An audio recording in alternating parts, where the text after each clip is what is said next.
डालने के बाद खुफिया रखने का मरहला खत्म हो जाता है। कोई जमात तनासुब से हटकर सीटें जीते तो सिस्टम तबाह हो जाता है। जस्टिस मशीर आलम और जस्टिस एजाजुल एहसन के रिमार्क्स। चीफ जस्टिस ने कहा, सबको पता है सेनेट इलेक्शन कैसे होते रहे, पूरे मुल्क की किस्मत इलेक्शन कमीशन के हाथ में है। इलेक्शन कमीशन ने ओपन बैलेट इंतखाबात की मुखालफत कर दी, मौके से इख्तियार किया कि ओपन बैलेट से इंतखाबात के लिए तरमीम करना होगी।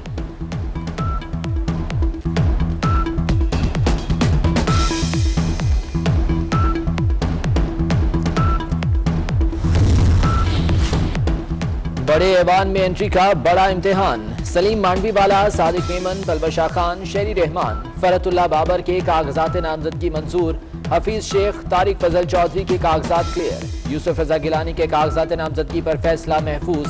परवेज रशीद के कागजात की जांच पड़ताल का मामला कल तक मुलतवी। आजम नजीर तारड़ और सारा अफजल तारड़ के कागजात भी क्लियर।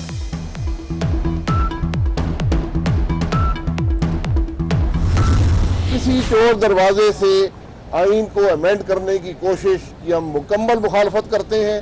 पाकिस्तान के अवाम मुखालफत करते हैं, पाकिस्तान की तारीख मुखालफत करती है और ये बहुत बड़ी ज्यादती होगी। ये जो इलेक्शन हो रहा है उसके अंदर अब सहारा लिया जा रहा है, कभी कभी जुडिशरी का और कभी और सहारे दिए जा रहे हैं। 3 साबिक वज़राए आज़म की हुकूमत पर शदीद तनकीद। शाहिद खाकान अब्बासी कहते हैं, किसी चोर दरवाजे से आइन में तरमीम की कोशिश बड़ी ज्यादती होगी। पीडीएम भरपूर मुखालफत करेगी। यूसुफ रजा गिलानी बोले, सेनेट इलेक्शन में अदलिया के सहारे दिए जा रहे हैं। राजा परवेज अशरफ ने कहा, यूसुफ रजा गिलानी के उम्मीदवार बनने के बाद मुखालिफिन के पसीने छूट गए हैं।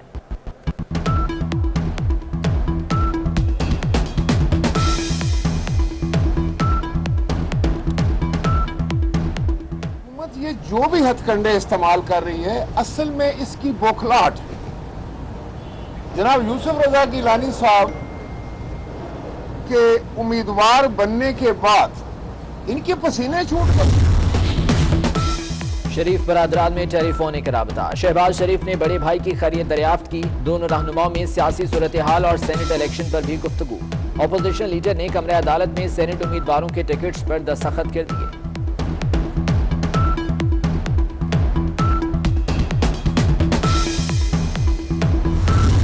ज़िमनी इंतखाबात के दौरान हवाई फायरिंग और असलहे की नुमाइश का इल्जाम। इंसदादी दहशतगर्दी अदालत ने हलीम आदिल शेख को 3 रोजा जिस्मानी रिमांड पर पुलिस के हवाले कर दिया।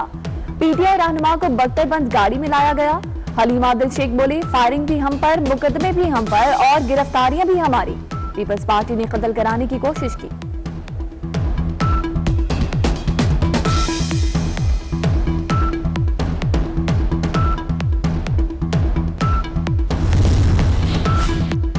सईद गनी ने हलीम आदिल शेख को फितना, फसादी और बदतमीज करार दे दिया। कहते हैं पीटीआई के जिम्मेदार हलीम आदिल की गिरफ्तारी पर खुश हैं। पीटीआई रहनुमा ने मुसल्लह जत्थों के साथ वोटर्स और अमले को हरासा किया। इलेक्शन कमीशन से हलीम आदिल शेख के खिलाफ मुद्दई बनने का मुतालबा।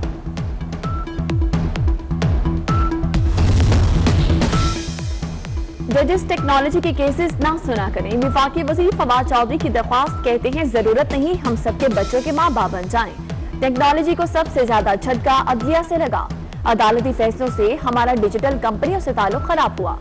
अबाया लेने वाले अबाया लें, जीन्स पहनने वाले जीन्स पहने। हमें पाबंदी लगाना नहीं चाहिए।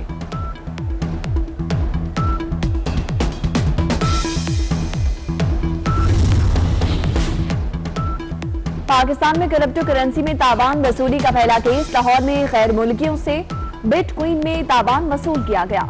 स्विस और जर्मन शहरी को लूटा गया। पाकिस्तानी करेंसी में मालियत 1 करोड़ 41 लाख रुपए बनती है। गुलकार अली जफर का मीशा शफी के खिलाफ हर्जाने का दावा। लाहौर की अदालत ने मीशा शफी और गवाहों को 6 मार्च को तलब कर लिया। मीशा शफी की दूसरी गवाह अलीना गनी का बयान कलमबंद।